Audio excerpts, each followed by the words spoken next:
Since last year, I had a chance to call the 911 and see what happened, because I needed them. Very shortly thereafter, the fire department arrived. These guys came in loaded with their boots and hats and the whole bit. Shortly after that came in the ambulance.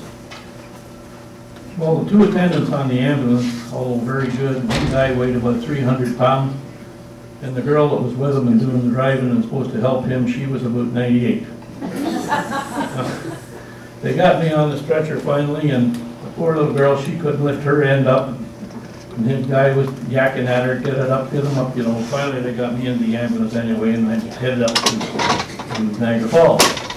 So we went up Pettit Road, and this is not supposed to happen, but Pettit Road was closed to the QE. They were putting in a sewer plant or something.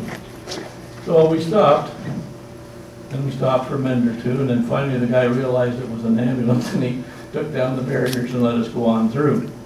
So anyway, we wind up in Niagara Falls, and they offloaded me. There's no bed, so they shoved me in an operating room. So I lay there for a while, and thought, well, this is not too bad. I was in decent shape, and they had given me some stuff. And I laid there for a while, and finally they moved me into the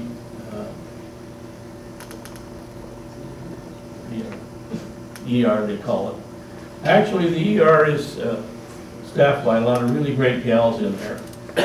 The equipment they have is probably last chance for a, oh, what would you call it, a torture chamber. The beds in there are just unreal. You can't stay on them.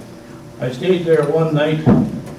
I was so badly aching and whatnot from laying in this so-called bed that I called the guy over and I said, give me my clothes and get the hell out of here. You can't leave. I said, watch me get my clothes.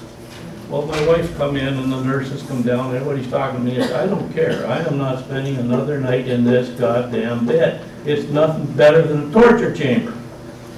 So anyway, after much discussion, they found me another bed to stay in. And I stayed there for 4 days while they decided, yeah, there's something wrong. I'll send you to Hamilton. When you get to Hamilton, you think you've died and gone to heaven, okay? They put you in the ER in there. The mattresses are this thick. Just beautiful. You arrive there at 11 o'clock, by 12 o'clock, they get all the details and everything that they want. The girls go for dinner, 1:15, they come back, they wheel you in the operating room. An hour later, you got a stent put in your heart, and you're on your way back out again. Next morning, they ship you back to Niagara Falls. Great. Well, how do you get home from Niagara Falls? Well, that's your problem.